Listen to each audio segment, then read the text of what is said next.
Hello everyone, I hope you're doing well. I'm Dano, and welcome to the channel. I'm always willing to try something new, and I pick up that free Epic game every week, whether it looks like my kind of game or not. Sail Forth was given free January 11th through the 18th, so as of the release of this video, it is still free. Now I was skeptical at first, but if you like the naval battles in Black Flag, but you think the graphics in Black Flag are just a bit over the top and you want something a bit less, this might just be the game for you. I've spent about 24 hours playing this game in just the last few days since it came out on Thursday. Its controls are very easy, but I still had my ship sunk by going too hard too quickly. But is it the game for you? Let's look at 5 things to see if it fits your style. 1. Cost. Well, right now, it's free until the 18th, so price is good. Normally, it's about 20 bucks US. 2. Playability. It's got straightforward gameplay. The AI boats on your team, in my opinion, are the worst part of this whole game. I've been rammed more by my team than the enemy.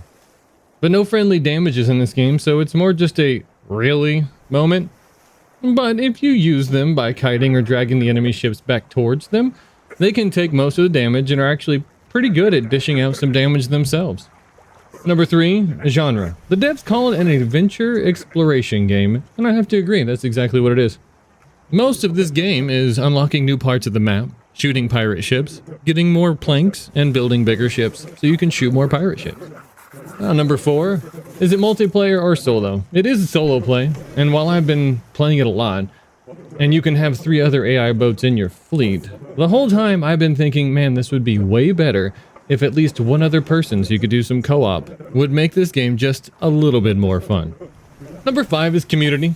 Twitch is kind of touch and go. There's 200 plus followers of the game, which isn't a lot, and usually only has a handful of streamers at a time. YouTube, on the other hand, has a few videos, but most of them are from about a year ago when this title came out. So, if you like solo exploration on the high seas, but you think Black Flag is both too expensive and the graphics are just way too real, this may just be the game for you. I'm Dano. Thanks for watching.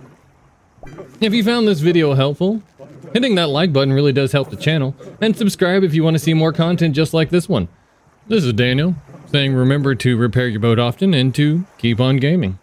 If you want to see what the first few minutes of the game look like, then stick around and I'll show you how to play the basics of the game. Hey, if you've made it this far, thanks for sticking around. We're going to look at the first few minutes of gameplay and just some game basics.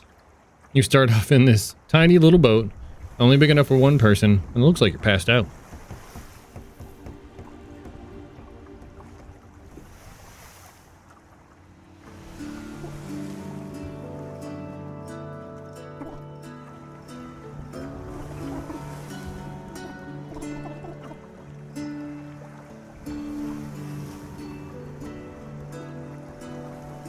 As your character wakes up and starts to get its bearings, you'll see you will have a little red reticule that you'll have to go towards. And luckily at the very beginning it kind of makes it easy with the wind. The wind's always at your back. You don't have to really worry about setting your sails or anything.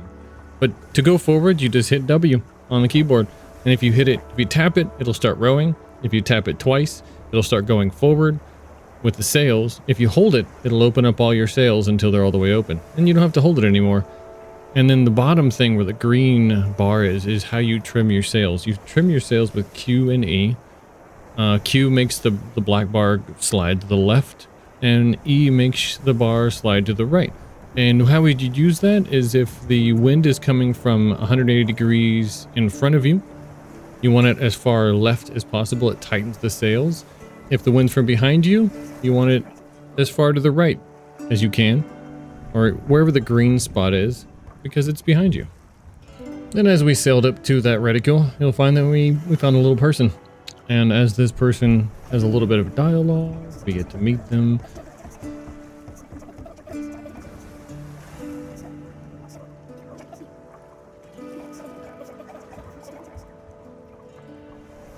And you'll see that the dialogue always has different responses that you can give. And mostly I've found that these don't change what happens with the dialogue. You still get the same results. And honestly, some of these options are kind of funny.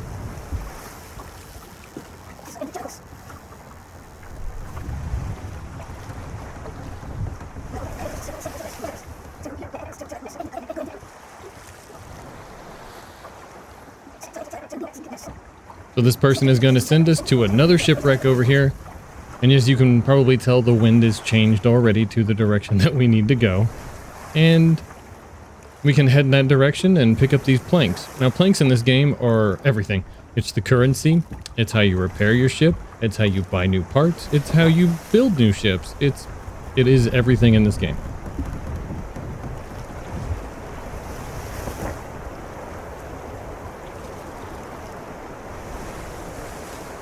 On our way to this next point, you can see the game really kind of gave it to us easy in this first couple of seconds.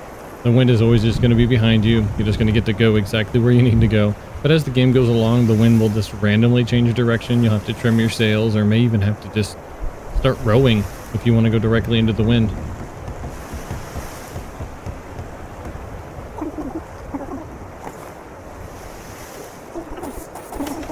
You don't have to hit any special buttons or anything as you just get in proximity of these things.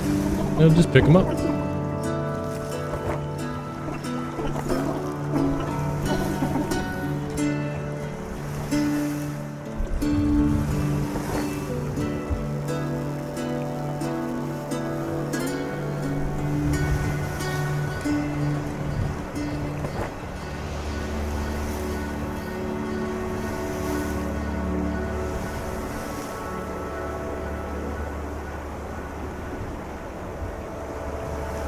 And just like before, when you're controlling your ship, W goes forward.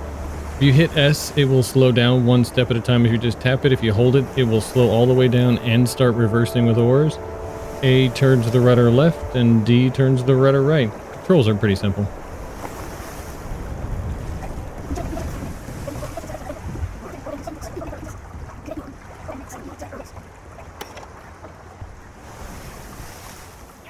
And just like that, we have our first, I would say, somewhat good boat. The boats in this game get bigger and cost more and more planks. Most of this game is just doing various things to collect planks, to build bigger boats, to buy better cannons, better upgrades for your ship, and to increase your fleet size so that you have more and more ships. You can have up to 4, including the one you have, so 3 AI and yourself.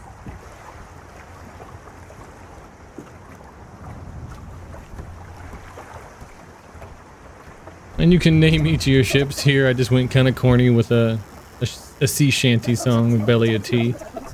You can name it whatever you want.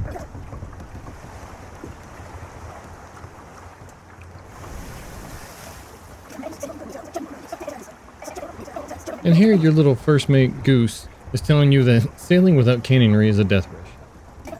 So that means you can't fire back if you get fired upon. And you can see the little ship has these 4 little platforms around the outside of it. Each one of those are a place you can put a cannon. And there are several different types of cannon in this game. You can do a sniper rifle kind of cannon that's called a chase cannon. You can do like a blunderbuss kind of thing that's like a shotgun. You can do a swivel cannon that's got a good range. You can do big cannons that fire pretty far. You could even do ballistas that look like kind of large crossbows. They got a pretty good range and a pretty good field of view, so to speak. Like how many degrees you can shoot in.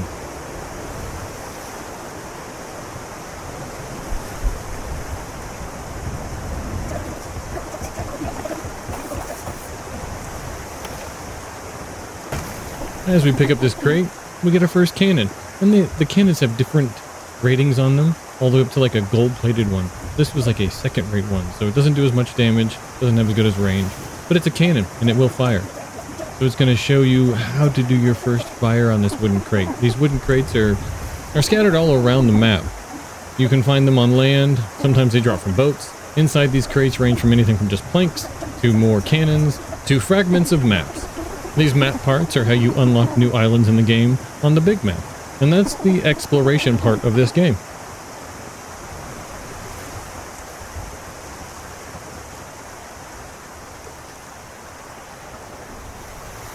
At any time during the game, you can hit tab. It opens up your radio menu. And this is kind of nice because it kind of pauses gameplay. So you can actually repair a ship mid-fight or anything like that. But if you go to your inventory, you can see in that crate I picked up this second-rate swivel gun. And I'm going to put it on any one of these. I'm going to put it on the front one because it's kind of versatile at that point.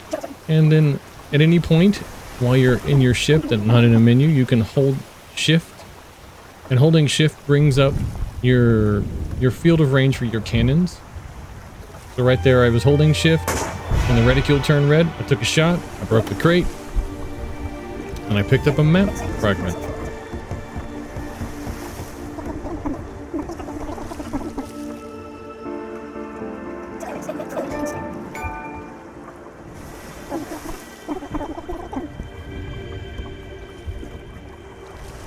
Now that's the end of the tutorial.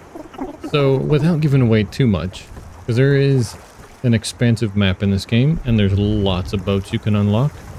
There's a lot more cannonry you can look at. There's lots of enemies to fight. There's even enemy gauntlets that you have to fight waves and waves of enemy, and I highly recommend getting a few more ships in your fleet before you do that. You can sail between the islands, you can fast travel between the islands.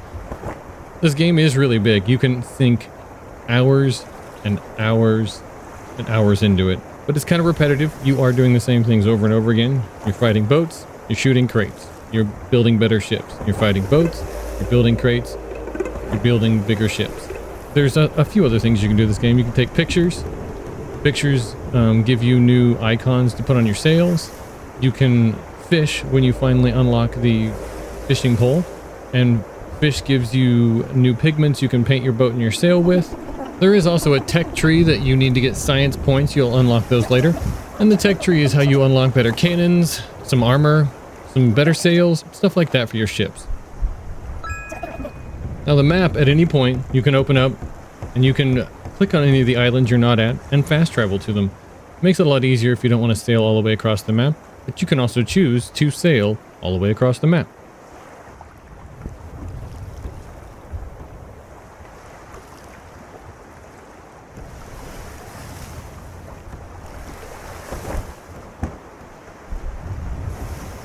Over here on our right, you can see there's a Skull Island. Those are little pirate outposts. Those will shoot cannons back at you, but if you destroy all the cannon points on it, it will actually drop a lot of planks for you.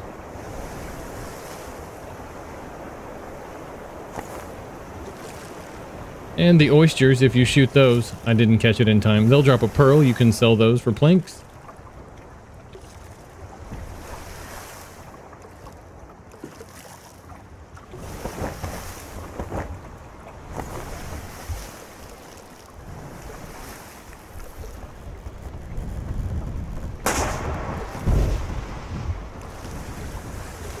So I did a shot there, and at the bottom you can see there's a reload time.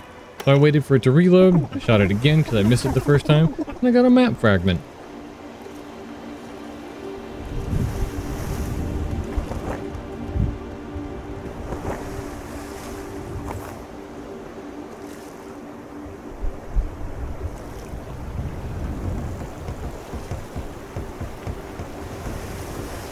One of the things that took me a few hours of gameplay is that on the wind meter at the bottom, not only will it show you what direction based on a little arrow on the keel that you're facing, there's a red and green circle that changes with the wind around the outside of the compass.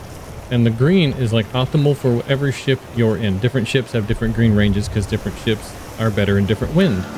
So if you notice on this one, it's best not to be directly downwind, but a little bit off, left or right. Now, there are some missions you can randomly find, especially for camera stuff. Sometimes you'll come across a boat that's being attacked by a pirate, and if you can destroy the pirate before they destroy their ship, they'll give you planks. There's just a bunch of random things that happen around the maps too.